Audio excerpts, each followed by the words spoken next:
Bonjour à tous et bienvenue dans cette vidéo. Aujourd'hui, débriefing sur un accident qui a eu lieu le 30 juin 2020, un F-16 CM de l'US Air Force qui s'est crashé à Shaw Air Force Base, tuant son jeune pilote de 31 ans. Le compte-rendu d'enquête a été relisé, comme on dit, publié par l'US Air Force il y a seulement quelques jours. J'étais presque choqué quand je l'ai lu. Pourquoi? Parce que c'est vraiment pas de chance pour le pilote, le jeune pilote qui était en formation sur F-16, et également parce qu'il y a pas mal de situations qui sont mises en avant, de défauts, de problèmes, on va dire, organisationnels mis en avant qui ont conduit à l'événement tragique que j'ai pu croiser lors de ma carrière et donc qui ont résonné en moi d'une certaine manière. Donc j'ai passé la nuit dessus pour tout vous dire et après avoir étudié un petit peu tout ça, avoir pris un peu de recul, regarder un petit peu les différents points, ce que je vous propose, eh bien c'est une vidéo peut-être un petit peu plus longue que ce que j'ai fait ces derniers temps où j'essaie de privilégier des formats très courts. Mais de manière à bien rentrer dans le sujet. Alors n'hésitez pas à la regarder en plusieurs fois parce qu'il y a beaucoup de choses à dire. Et si vous voulez mon avis personnel, et encore une fois c'est que mon avis personnel, donc je vais étudier le compte-rendu officiel, mais basé sur mon expérience avec tous les biais que ça implique. Je ne suis pas enquêteur professionnel, on n'est pas dans le cadre d'une commission ou même du travail. Eh bien je pense que cet accident, je pense que ce compte-rendu devrait être étudié dans chaque unité de chasse, mais pas que, dans toutes les forces armées, mais pas que. Donc si vous êtes professionnel de l'aérien, je vous invite à regarder, je vous mets le lien dans la description en dessous. Ça vaut le coup d'être lu parce qu'il y a énormément de choses à retenir de cet accident du 30 juin 2020. Allez, c'est parti, jingle. Allez, si vous n'êtes pas déjà abonné à la chaîne, n'hésitez pas à cliquer pour vous abonner. J'ai une autre chaîne, Aviation eSport, également qui est plus celle sur la simulation aérienne. Si vous appuyez sur la petite cloche, vous pouvez être prévenu lorsque je sors des nouvelles vidéos. En ce moment, c'est assez régulier pour vous aider à vous aérer pendant le confinement. Mais on attaque, c'est parti, jingle. Très bien, donc le compte-rendu officiel de United States Air Force Aircraft Accident Investigation Board. Qu'est-ce qu'ils nous disent? Un F-16 CM, donc c'est un type de F-16 assez moderne, du 70e Fighter Squadron, donc 77e escadron de chasse, de la 20e Fighter Wing. Donc en fait, vous avez une Fighter Wing et à l'intérieur de la Wing, il y a différents escadrons, basés en Caroline du Nord, à Shaw, 30 juin 2020. Le président du board qui a signé ce compte-rendu, c'est le major général Randall K. Efferson. Donc c'est un général 2 étoiles aux États-Unis, c'est l'équivalent d'un général 3 étoiles chez nous. Qu'est-ce qu'on peut dire sur ce major? Il a été commissionné, il a été recruté après avoir fait l'université de Tennessee, donc commissionné en 1990, carrière de pilote opérationnel sur F-16. Il a 3700 heures de vol, 600 heures au combat. Une très belle carrière, quelqu'un qui travaille beaucoup à côté, beaucoup de diplômes, de masters, de choses comme ça faites en parallèle, donc une carrière brillante. Il est actuellement basé à Shaw, mais il est rattaché et c'est le commandant en fait du chef de l'Air National Guard de la région. Il a notamment été commandant de l'équipe de démonstration du F-16, donc voilà, donc je pense que c'est quelqu'un d'extrêmement compétent. Ce petit point à noter, c'est que c'est quelqu'un qui est basé sur la base en question, mais il a une énorme expérience de l'environnement de la base de Shaw, puisqu'il a fait une grande partie de sa carrière. Qu'est-ce qu'on peut dire d'autre par rapport à tout ça? C'est signé du 18 octobre 2020, c'est arrivé sur Internet, on va dire, il y a seulement quelques jours. De manière à faire très simple, eh bien, il nous faut un grand résumé. Donc avant de rentrer plus dans le détail, si vous n'avez pas beaucoup de temps, le grand résumé c'est quoi? C'est que le 30 juin, le MP, Mishap Pilot, donc le pilote qui a eu son accident, pilotait un F-16 CM lors d'un vol d'entraînement de nuit. Lors de ce vol d'entraînement de nuit, eh bien, il a décollé, ils étaient une patrouille de 4, il devait faire une mission tactique assez complexe avec un ravitaillement de nuit. Ce pilote à l'entraînement n'avait aucune expérience au ravitaillement, zéro, nada, rien, même pas de jour, et sa hiérarchie a décidé de l'envoyer de nuit dans le cadre d'une mission assez complexe de ce qu'on appelle le SEAD, Suppression of Enemy Air Defense, donc vraiment une énorme mission, très grosse charge de travail au niveau de la mission, avec une expérience récente très faible, notamment à cause de la crise du Covid, donc pas beaucoup d'expérience sur l'avion, moins de 100 heures, pas beaucoup d'expérience dans les 90 derniers jours, une mission tactique très complexe, jamais ravitaillé de sa vie, on l'envoie ravitailler de nuit. Bref, un alignement parfait. pour que ça se passe mal. Ça s'est mal passé, il n'a pas réussi à ravitailler, il est revenu pour se poser de nuit, moins de 10 vols de nuit sur F-16.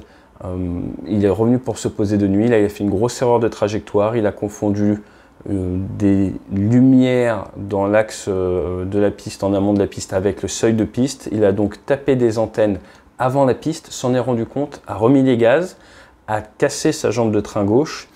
Il a passé une demi-heure à échanger avec les instructeurs au sol, l'instructeur en vol après inspection visuelle pour décider du plan d'action. Il a été décidé de le représenter une demi-heure après pour un atterrissage avec une prise de brin. Comme je vous l'ai expliqué dans d'autres vidéos, même les avions d'Air Force ont des crosses pour ce genre de situation. Or, sa crosse n'a pas réussi à accrocher le brin pour plein de raisons. À ce moment-là, eh bien, son train gauche s'est affaissé, il a décidé de s'éjecter. Son siège éjectable n'a pas fonctionné correctement. La séquence automatique ne s'est pas déroulée comme elle aurait dû. Il aurait fallu qu'il passe en manuel pour ouvrir un parachute. Il n'a pas eu le temps, il faisait nuit et il a impacté le sol sans ouverture du parachute. Il est mort à l'impact. Donc ça fait beaucoup pour un seul homme, le pauvre. D'ailleurs, il n'a pas survécu. J'ai clairement envie de dire, c'est toujours sa faute, mais c'est vraiment un contexte où il a vraiment pas été aidé. Et c'est pour ça que ce compte rendu est extrêmement intéressant. Donc si vous avez le temps, je vous invite à rester et on va creuser un petit peu tout ça parce que c'est triste, mais surtout parce qu'il y a énormément à apprendre. Ok, c'est parti. Donc, le background un petit peu, qu'est-ce qu'on sait? C'est sur la base de Shaw Air Force Base. La base de Shaw, d'où vient Shaw? Ça vient de Erwin David Shaw, qui était un pilote américain engagé dans la Royal Canadian Air Force lors de la Première Guerre mondiale. Il faisait une mission de reconnaissance en 1918 à bord d'un Bristol F-2B. Il a été attaqué par 3 avions allemands. Il a réussi à en abattre un. Malheureusement, il a été abattu derrière et il est natif de l'endroit en Caroline du Nord où est située la base. La base accueille une très grosse base, une des plus grosses bases aux États-Unis. Elle accueille plus de 5000 personnes, un total de plus de 11 000 familles, plus à peu près 600 contracteurs civils. C'est un des premiers employeurs de la région. Et la base a 2 pistes, une de 2400 mètres, une autre d'à peu près 3000 mètres. Grosse activité là-bas, base créée en 1941.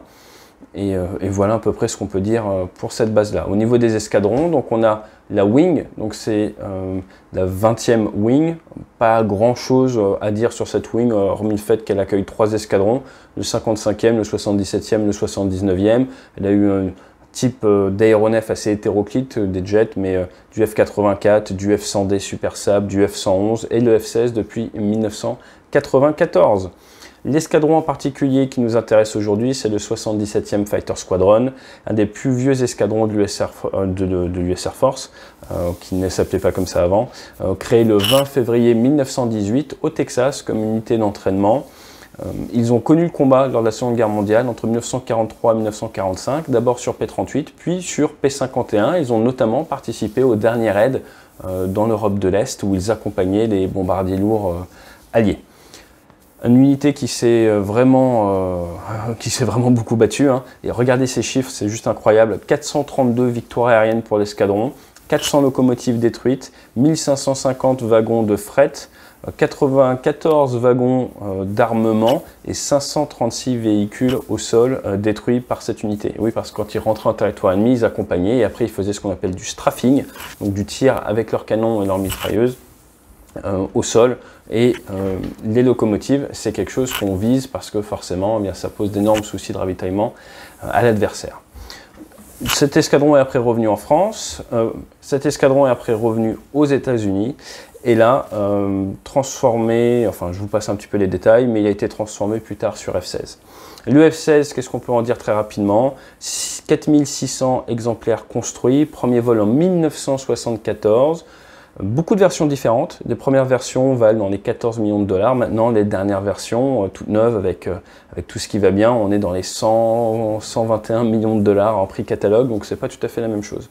Au sein de cette unité, la 77e Fighter Squadron, en 2009, il y a eu une collision entre 2 F-16. Un avion a réussi à revenir, l'autre avion a été perdu en mer. Il semblerait que le pilote soit mort sur le coup. Voilà ce qu'on peut dire pour donner un petit peu de de contexte à tout ça. Donc maintenant on connaît le nom de général qui signe le compte rendu, on sait que la base est en Caroline du Nord, on connaît un petit peu les unités et on va pouvoir rentrer un petit peu en détail. Ici on voit la zone, la MOA, Military Operating Area, et la mission consistait à quoi? Décollage de 4 avions, c'est beaucoup pour des jeunes pilotes, de nuit, qui s'appelait MEAT-41, MEAT comme de la viande. MISAP Flight Lead, c'est le leader de 4 avions. Chaque avion dans la patrouille a un numéro, donc MEAT 41 c'est le leader, MEAT 42 c'est le numéro 2, MEAT 43 c'est le numéro 3 et MEAT 44 c'est le numéro 4. Vous avez le grand chef, le chef de patrouille qui est MEAT 41, MEAT 42 c'est un équipier, c'est celui qui a eu son accident aujourd'hui. MEAT 43 c'est un minimum sous-chef de patrouille qui lui lead 3 et 4. Et donc quand vous êtes en vol de nuit, vous avez 4 avions sous votre responsabilité en tant que chef de patrouille et vous vous séparez généralement en 2+2. C'est pour ça que les équipiers sont en position 2 et 4 et les leaders en position 1 et 3. Donc la mission, ça faisait partie du curriculum, non pas de formation vraiment de base, mais on va dire la partie moyenne de formation. Ils devaient décoller de la base de Chaux, partir dans une zone ségrégée spécialement réservée pour les militaires, faire un ravitaillement sur un KC-135 Stratotanker. Donc c'est comme les C-135 français, moi j'ai pas mal de ravitaillement dessus, ça ressemble à un avion de ligne, sauf qu'il y a des longs tuyaux ou alors un autre système qu'on appelle le bidier sur lequel on doit ravitailler. Et là, eh bien, ce qui s'est passé, c'est que notre MEAT 42 n'a pas réussi à ravitailler, c'était encore une fois sa première fois, il a dû faire demi-tour et revenir à la base, accompagné par un de ses leaders. Donc l'objectif, c'était de faire cette mission 4 avions d'entraînement de suppression des défenses adverses. Pour pouvoir avoir le pétrole, il fallait ravitailler, il n'a pas réussi à ravitailler, donc l'objectif principal de la mission n'a pas été atteint, donc c'était vraiment perçu comme un échec pour le pilote. D'un point de vue planning, qu'est-ce qu'on apprend? Eh bien, c'est la première sortie de SEAD, donc Suppression of Enemy Air Defense, qui est une mission très compliquée, et également première fois qu'il fait du ravitaillement de nuit. Donc là, on est vraiment dans toutes les premières. Première mission de SEAD, en plus 4 avions, c'est pas banal, et première mission de ravitaillement. Ils ont fait un gros briefing. Ce qu'on apprend lors du briefing, c'est qu'ils ont pris en compte ce qu'on appelle la ORM sheet. Donc la ORM sheet, on doit regarder un petit peu le niveau d'entraînement des pilotes, là où ils en sont en termes d'expérience récente, les conditions du jour, toutes ces choses-là. Et ça fait des petits points et au fur et à mesure, eh bien, si vous avez plus qu'un certain seuil de points, vous êtes censé rendre compte à l'autorité, à la chaîne hiérarchique pour avoir des autorisations. Dans ce cas-là, ce qui s'est passé, c'est que les instructeurs ont mal rempli cette feuille involontairement, ont sous-estimé et n'ont pas pris en compte certains points, ce qui se fait qu'ils étaient dans ce qu'on appelle un ORM médium, un risque moyen, et ils avaient l'autorisation ils avaient la délégation à leur niveau pour pouvoir autoriser le vol, alors que s'ils avaient bien rempli cette feuille, ils seraient rendus compte qu'en fait, eh bien, la décision de faire ou pas la mission, au vu des conditions d'entraînement et tout, ne leur appartenait pas, mais appartenait à un niveau très très haut, au niveau de la hiérarchie, et ça serait sûrement pas passé, faut être franc. Donc, grosse erreur. En termes de préparation, ils voulaient bien faire, mais ils ont mal rempli ces outils qui servent justement à minimiser les risques. Ce qu'on apprend également, c'est que en termes de préparation de mission, ils ont briefé plus longtemps que prévu. Donc pourquoi? Parce qu'ils avaient beaucoup de choses à communiquer. Donc le briefing a duré à peu près un quart d'heure de plus que prévu. Ils sont partis aux avions, tout s'est bien passé. Le leader a été impressionné par la vitesse à laquelle l'équipier a mis en route et tout. C'est un équipier qui avait une très bonne réputation. Ça décolle, ça part pour le ravitaillement. Là, eh bien, l'équipier, le deuxième, comme je vous ai dit, il y a MEAT 42 et MEAT 43. MEAT 43, lui, a un peu de mal à ravitailler, mais il avait déjà ravitaillé une fois avant, mais réussit finalement à ravitailler. Ensuite, MEAT 42 lui essaye, n'y arrive pas, ça ne marche pas. Retour à la base, et là, il est très frustré. Il dit à voix haute dans son cockpit par 2 fois, une fois à ce moment-là, puis une fois lors de l'approche, il exprime son mécontentement. On ne sait pas exactement ce qu'il a dit, mais il n'est pas très content. Et là, eh bien, ça revient pour se poser. Alors moi personnellement, j'ai déjà été dans le cas où vous avez un gros souci, c'était au combat, mais vous avez un équipier qui a vraiment une grosse déception ou qui a quelque chose qui ne va pas, c'est naturel, vous faites preuve un peu d'empathie, vous essayez de le remotiver parce qu'il faut qu'il arrive à se poser de nuit. Et c'est pour ça que son leader lui a dit un petit mot gentil sur le transit retour. That was not the way to start your tanking experience. Donc c'était pas vraiment le bon moyen pour commencer ton expérience de tanking. Et à quoi le pilote donc qui a eu l'accident a répété tout simplement pas d'excuses, no excuse. Et c'est vrai que nous sommes dans une profession où si vous acceptez la mission, derrière il n'y a pas d'excuses. Donc il s'en voulait, c'est ce qu'on appelle des type A personality, des personnalités très compétitives, des gens qui sont vraiment assez axés sur la compétition. Et si vous n'arrivez pas à ravitailler comme ça, ça peut vraiment toucher l'ego. Personnellement, moi j'ai toujours réussi à ravitailler. Néanmoins, là il a clairement été mis dans des situations où c'était quasi mission impossible. On n'essaye pas le premier ravitaillement de nuit. Moi j'ai connu en unité des chefs qui avaient des bonnes idées, comme par exemple faire le premier ravitaillement de nuit sur un type d'avion à un pilote sur une mission de combat. Ça s'est vu.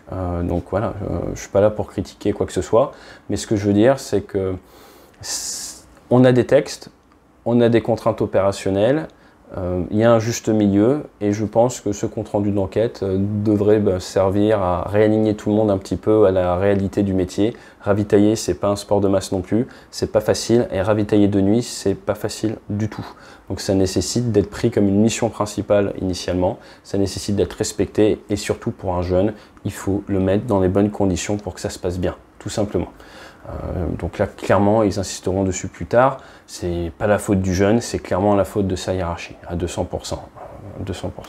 Et regardez sur Twitter ce qui se dit en plus en ce moment, et vous avez 98% des anciens militaires, anciens instructeurs qui sont dépités par ce rapport. Et j'ai vu passer quelques commentaires américains où certains disent qu'en fait c'est l'US Air Force qui that failed on him, qui est en faute par rapport à ce pauvre pilote. Ok, on continue. Donc, qu'est-ce qui s'est passé derrière? Il n'a pas réussi à ravitailler, no excuse, jusque-là, tout va bien. J'ai envie de dire, c'est pas le premier à qui ça arrive et ça ne sera pas le dernier. Il revient pour faire un atterrissage de nuit avec un système d'aide à l'atterrissage qu'on appelle un ILS, Instrument Landing System, sur la piste 22 droite. Jusque-là, tout va bien.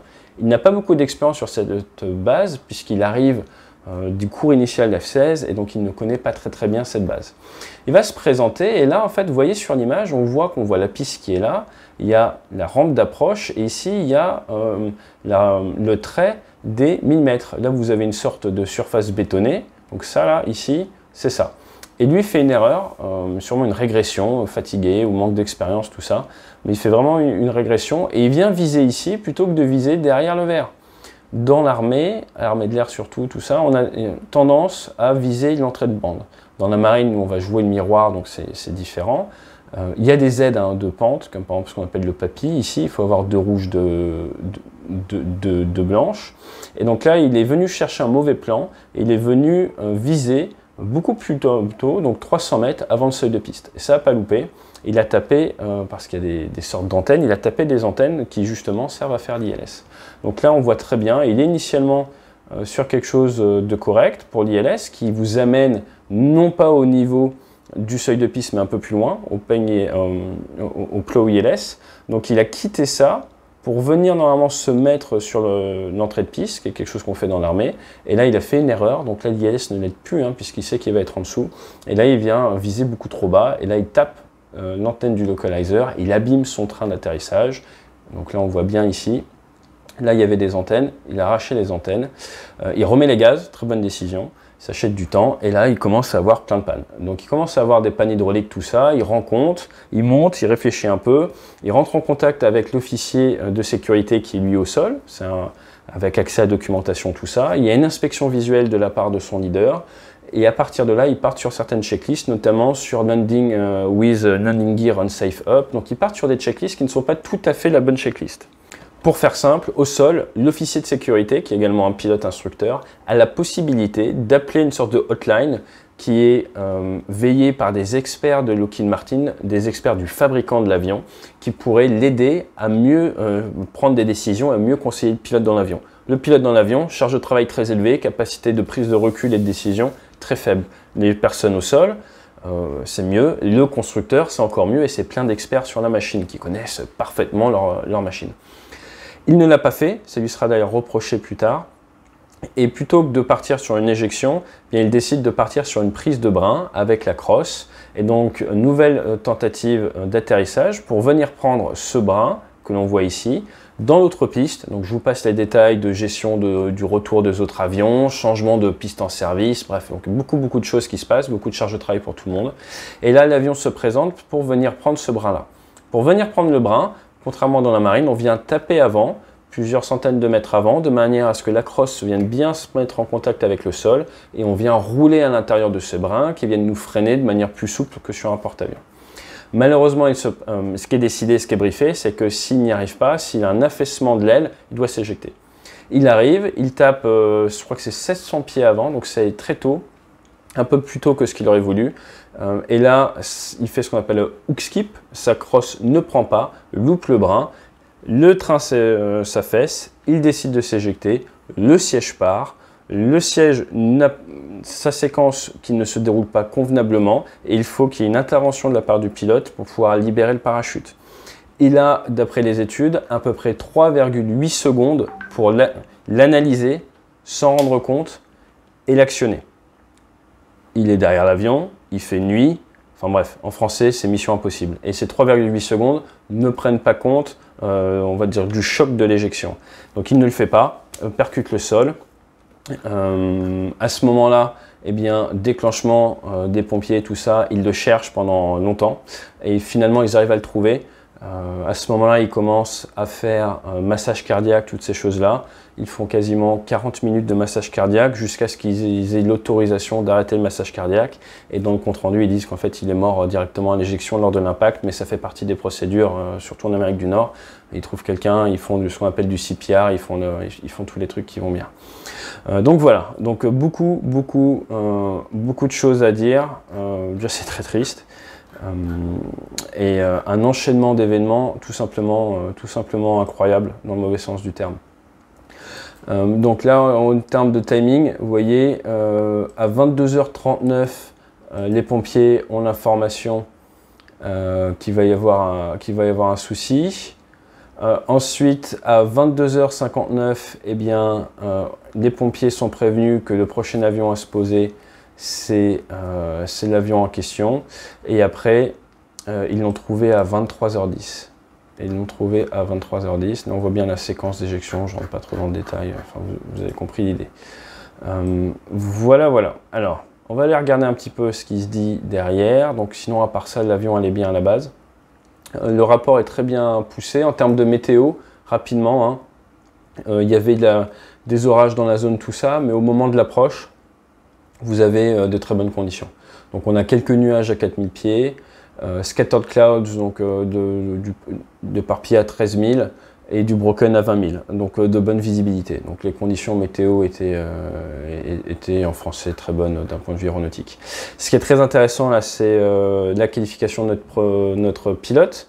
Donc notre pilote, lui, il a une expérience de 97,5 heures sur F-16 et là il part faire de nuit une mission de suppression de Air Defense à 4 avions qu'il n'a jamais fait, et un ravito de nuit, pareil, qu'il n'a jamais fait. Avant ça, il n'a pas fait d'autres types d'avions, hein, donc il arrive tout juste du cursus. Il a fait 12 vols de nuit en F-16 et 2 seulement à chaud, donc sur cette base-là. Donc cette rampe d'approche, et c'est même pas sûr qu'il ait vu dans cet axe-là avant, hein, il y a différentes pistes. Donc il n'a pas beaucoup d'expérience. Ces 2 vols d'avant, ils étaient avec le même instructeur qui à chaque fois regardait c'est sa cassette, comme on dit, et il n'avait rien à dire de particulier, il avait l'air de savoir piloter de nuit. C'est quelqu'un qui avait une qualification aux instruments pas très bonne, hein, il n'y a pas beaucoup d'expérience sur la machine, juste pour vous donner une idée.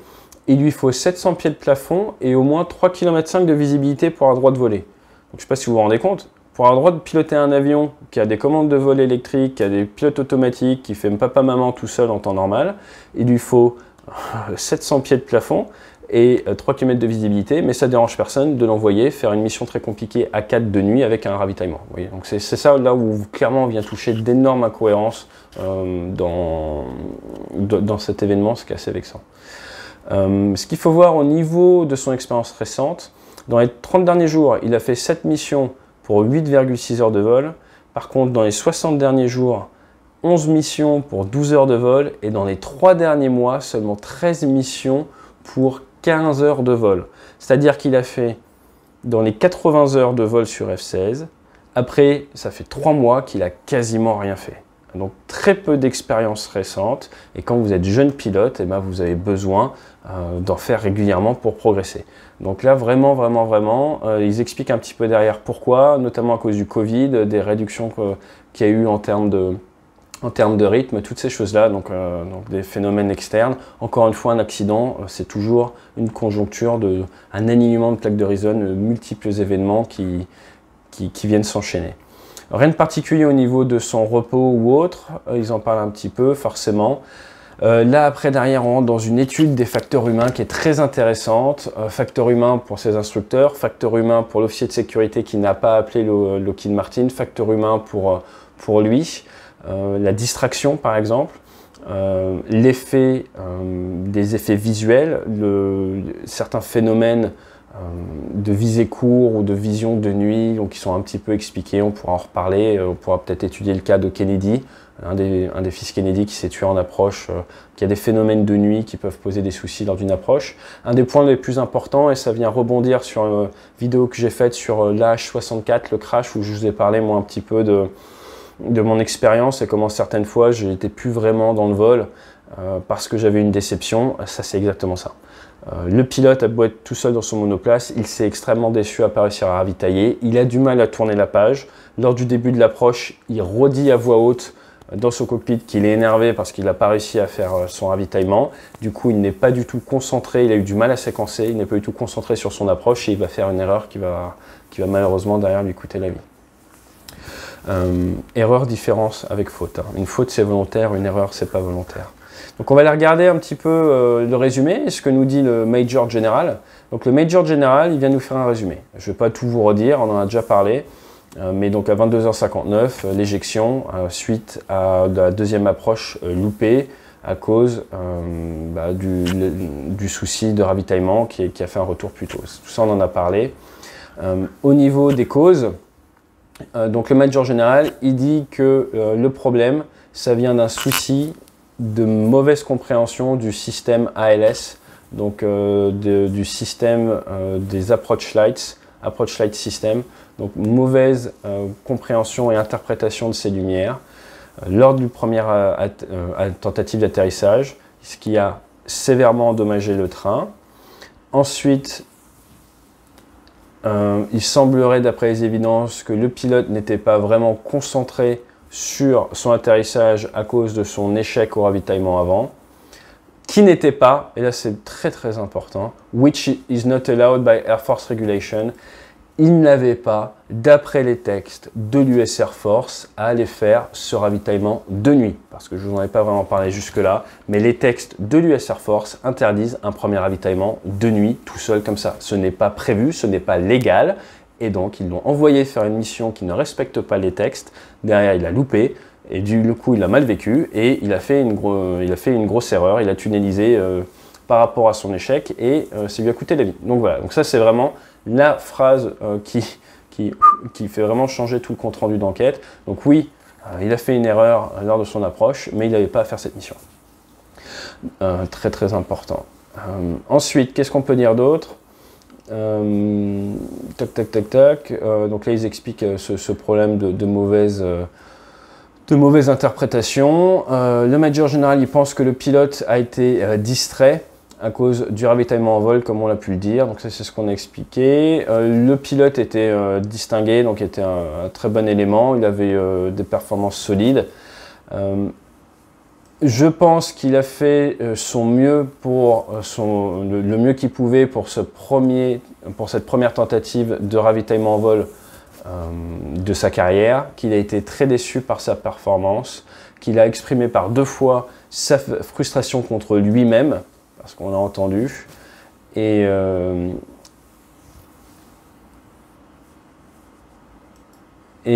donc là, il rappelle ça un petit peu, et que du coup, que ça a eu un énorme impact. Après, derrière, eh bien, le Major Général, il s'en prend un petit peu à la hiérarchie. Pourquoi? Parce qu'il explique clairement qu'il y a eu ce souci au niveau de la programmation, qu'il y a eu ce souci au niveau de l'anticipation de départ des instructeurs, et il vient rappeler un petit peu tous les cadres légaux en fait qui ont été loupés par sa chaîne de commandement, par ses instructeurs, par son commandant, par le chef de la wing et à tous ces niveaux. Donc il vient rappeler à quel moment est-ce que l'information a pu remonter, elle n'est pas remontée. Voilà. Il finit son petit chapitre en disant « Malheureusement, le MISAP Pilot n'aurait jamais dû être prévu pour faire cette mission de nuit. » Donc c'est très très clair.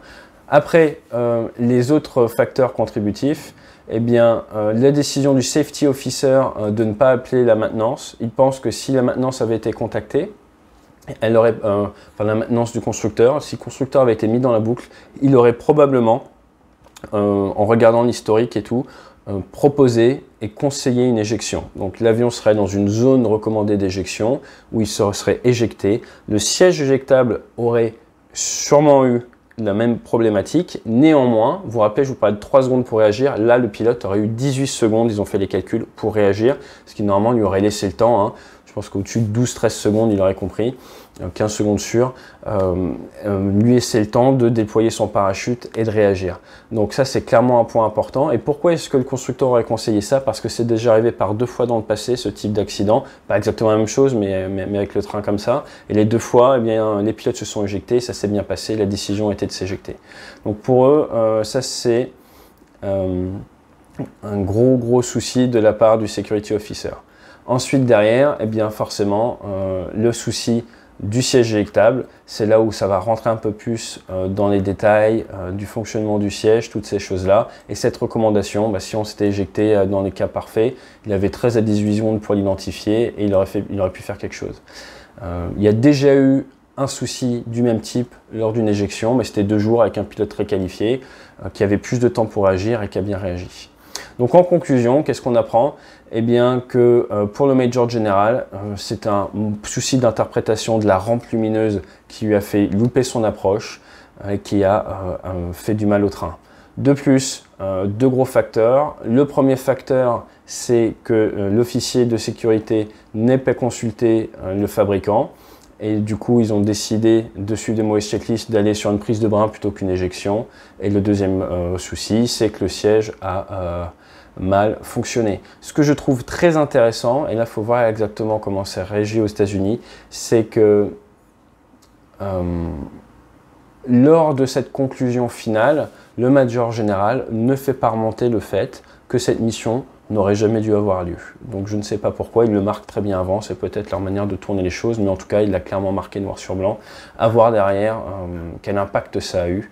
Encore une fois, hein, ces comptes rendus, il y en a, ils peuvent les mettre sous les tiroirs ou alors les utiliser. Néanmoins, et c'est pour ça que j'insiste, c'est pour ça que je fais ça, moi je pense que c'est un compte rendu extrêmement intéressant qui invite à prendre du recul sur la tunnelisation, qu'elle soit organisationnelle, de la part des instructeurs qui ont une charge de travail très élevée, et également le droit de parole de la part des élèves. Vous êtes élève, vous connaissez les textes, personne mieux que vous n'est censé savoir que vous n'êtes pas censé faire votre premier ravitaillement de nuit. On veut des personnes combatives, on veut tout ça, mais le fait que l'ORM sheet soit mal rempli, toutes ces choses-là, eh bien c'est in fine aussi votre responsabilité en tant qu'élève. Donc il ne faut pas hésiter à dire, vous êtes sûr qu'on a le droit de faire la mission, ou ma compréhension du texte, c'est que je n'ai pas le droit de faire ce vol de ravitaillement. Et juste, surtout aux États-Unis, juste le fait de le verbaliser, tout de suite, il va y avoir la connexion neuronale chez les instructeurs et ils vont creuser. Honnêtement, je ne pense pas qu'ils aient fait exprès. C'est même sûr qu'ils n'ont pas fait exprès. Donc le dernier ressort, c'est toujours l'échelon opérationnel, quelle que soit l'industrie dans laquelle vous êtes. Vous n'avez pas forcément conscience de la charge de travail de vos N+1, N+2, de votre board, tout ça. Soyez force de proposition.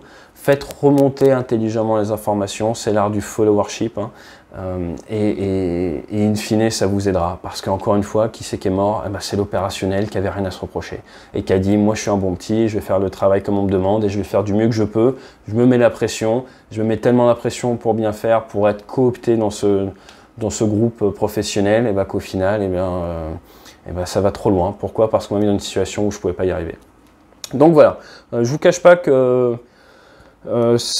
moi j'ai trouvé cet accident vraiment triste, comme je vous l'ai dit en introduction.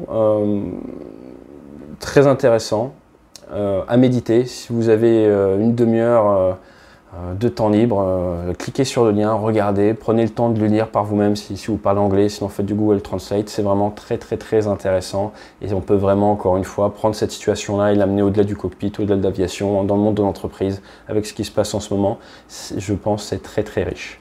Donc voilà, si vous connaissez du monde qui pourrait être intéressé par des webinaires ou des formations, nous on fait des workshops en ligne où on fait piloter les avions de chasse à distance à vos collaborateurs pour appuyer sur des points pédagogiques autour de la communication, des choses comme ça. N'hésitez pas à leur dire de me contacter ou à nous mettre en contact sur LinkedIn ou voilà, à pousser un peu l'information. En ce moment, on essaye de reach out un petit peu, que ce soit en Amérique du Nord ou en Europe, en français, en anglais, on travaille dans les deux langues. On profite un peu du télétravail pour faire du distanciel. Donc n'hésitez pas, sinon j'ai toujours mon livre, si vous m'écrivez à info@mac3.org, eh bien je vous l'envoie en dédicacé, je vous explique un peu la procédure à suivre et je vous l'envoie en dédicacé. Et excellente fin de semaine à tous, fly safe et bon courage.